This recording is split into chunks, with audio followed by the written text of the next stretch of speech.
All right. So, we're going to go start with the heart of the reading here. Winter and the Blasted Oak. And, this winter card shows the wolf here. And, it talks about how wolves are one of the few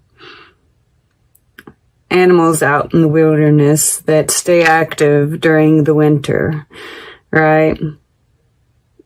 And there's this notion that that's the case for you as well, right? I think we've been in hibernation, right? We're ready. We're ready to take action. And, with this blasted oak here, right, we see this lightning bolt coming, and, this tower moment is getting the hanged man out of the tree, right? So whether this is, whatever's been keeping you tied up, and this could very well be,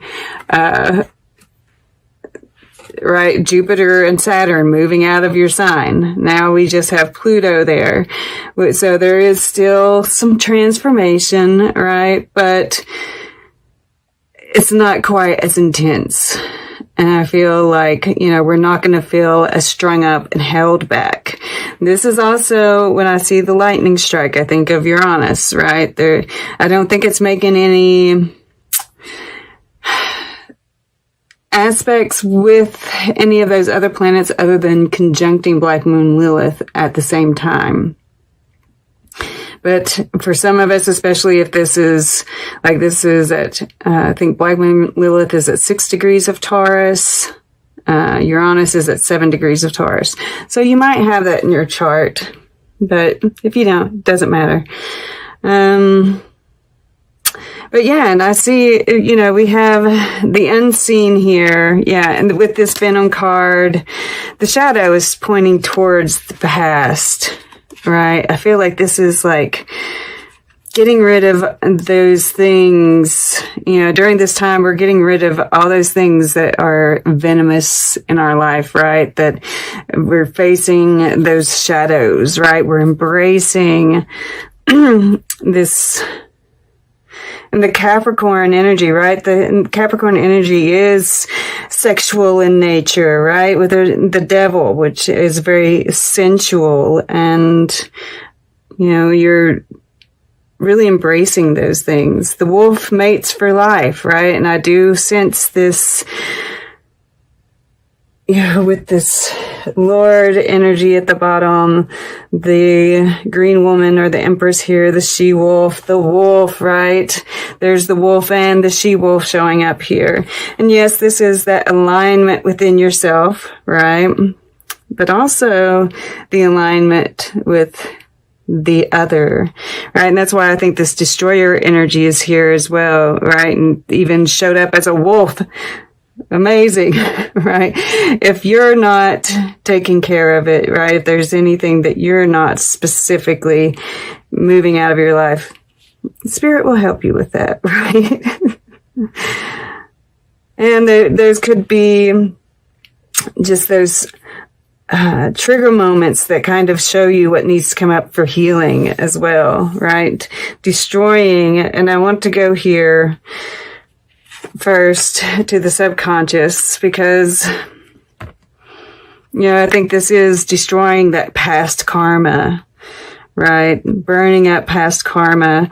And, we see the butterfly here. I feel like in our sleep, this is happening. We're probably having dreams of past lives. We could be having, some kind of troublesome dreams too, which I don't necessarily see here, but it's just kind of, like with this destroyer energy, it kind of comes with the territory. I don't think there'll be that many. I don't think it's going to be like anything that's really distressing. Just be aware, because Neptune, what it's doing during this time period can bring up can cause us to kind of question our purpose, question, make us insecure, all of that. So yeah, I'm looking at these 4 corners here. And that Grand Cross, which isn't a true Grand Cross, but there's a Grand Cross happening at the time of this, and it includes Neptune. It includes the North and the South Node, and it includes Vesta and Virgo, which is where that insecurity. And we're going to be a little bit too focused in on the details. So just be aware of that, right? But, you know, him showing up here, I'm really getting, like, I started thinking about the movie, The Right Stuff, and there is a new series on Disney, which I haven't watched myself. I just know that it's there, but it's about one of the first missions to the moon and such.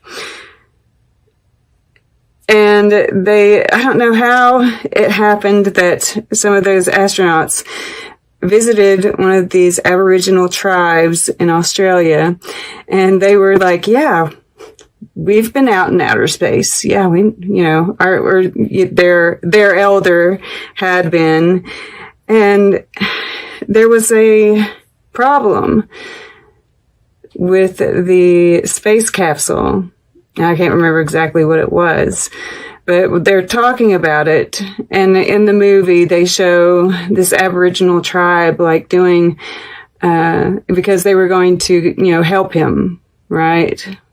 That was part of their talk with the astronaut. And I don't know if the elder got some vision that he needed help, but they start doing this, I guess some kind of tribal dance, a ritual, and they have this bonfire going, and they're blowing up the fire, and these sparks are flying up and then up in space. In the movie they show it happening, in real time, right? These are happening at the same time. I don't know that would be the case, but this is true fact that he was seeing these, like, sparks, and he kept on saying it's like a bunch of lightning bugs, and it continued for an hour or so, right? It wasn't just a few seconds, a few minutes. It was quite a length of time. They still don't know what it was. But I just, I feel like this help is being given to you. And I think it's going to show up in magical ways in your reality. So stay open and watch for those kind of, like, small miracles, right? But if you do meditation, you're connecting. There's healing. There's healing done to the DNA, right? And then, this is so beautiful. I just love to see you wearing this energy, right? The destroyer, the wolf, the primal aspect of yourself, right? That Black Moon Lilith, the shadow feminine, completely embracing it.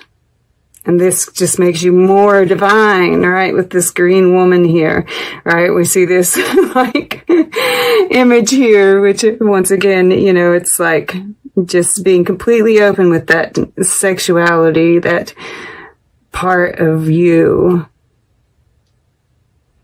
And there's this kind of, the mystic goes down here in the underneath this Eros, right? The mystic. So it's like this, you're making this potion.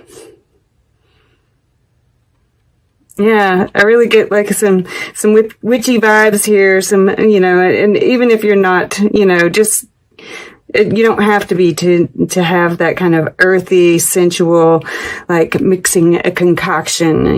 This is very creative juices here, right? And it's very white. It's very clear. So it's like we're throwing stuff in there. It's almost like this clean slate. What do we want to add? What do we want to create here? And I feel like this alchemy is going on, right? With this DNA, this healing that's going on in the subconscious, and your conscious, like creative, feminine, even masculine here, right? You're really aligning. Beautiful. Okay. So, I don't feel like I need to go into this too much. I think that we would all agree we have felt like we've had to endure quite a bit, right? But, this rock that's kind of, it's kind of reaching out like it's covering him. And then we see this Uranian energy coming through here, right? This flash that's finally reaching us here. And you've been sheltered this whole time. All of this has been for a reason, right? So, we have this happiness here in the air element. I think with this Six of Stones here, I really feel like you're kind of thinking about, once again, it's this creative kind of energy. What is your happiness, right? What do you see as those things that make you happy, truly happy, right? What completes you? What will complete you?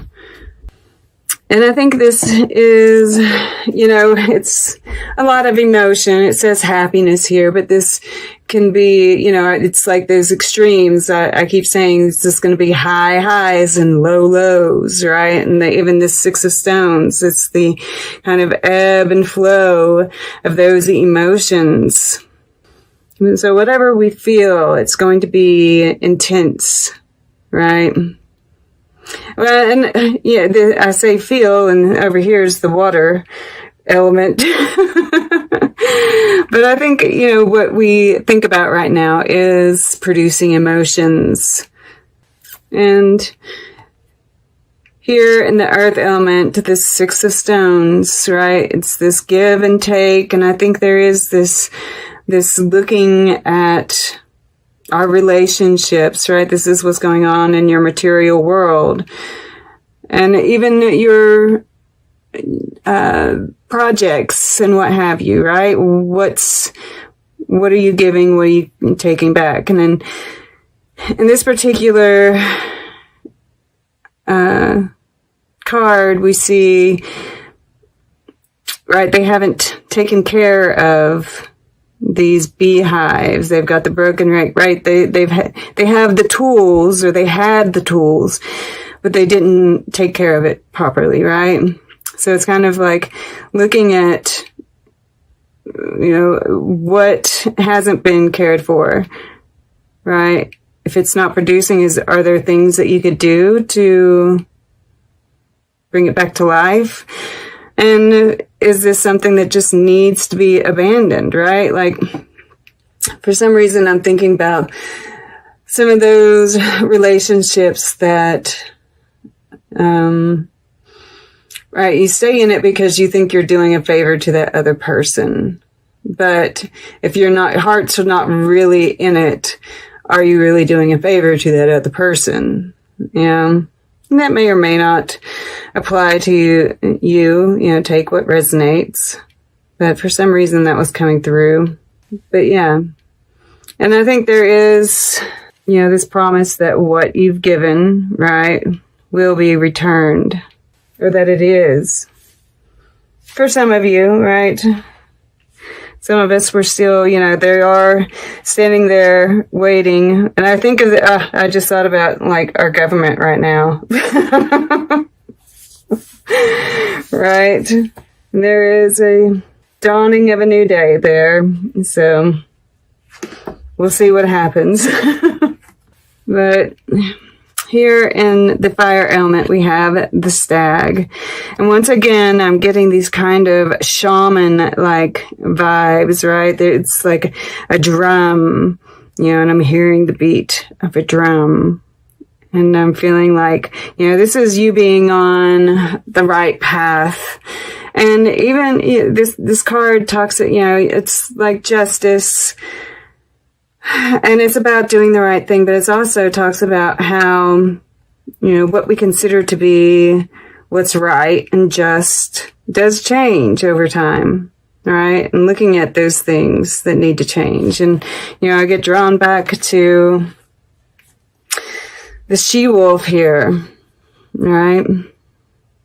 And I feel like, and of course, the karma aspect. And I think that this is you standing strong in that very earthy, very sensual, very, I'm thinking Cara Nunes, pan kind of energy, and knowing that that is right and true. There's this spiritual warrior kind of aspect to it. And then in the water element, we have 9 of vessels, generosity. And it's crossed away from this exploitation. So I feel like and this, of course, is all in the midst of all of this, right? Where there's this feeling of, that you're surrounding yourself with the right people, you're doing the right thing, right? And this is causing this beautiful alignment, this beautiful flow. And you're able to be more generous because of that, right?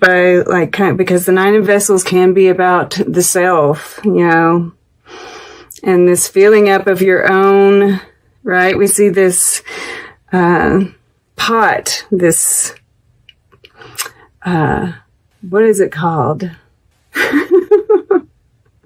Cauldron. Yes, the cauldron. And you're filling it up, and it causes you to be able to be more generous. And that is because you are getting rid of those people around you that are stripping you of your energy. Right? And it just gets filled up over and over and over. Yeah, this second week here, I see you taking some action, right? Because this is, the action is right there, just and right action. And I feel like this is really a result of this kind of evaluation and aha moments.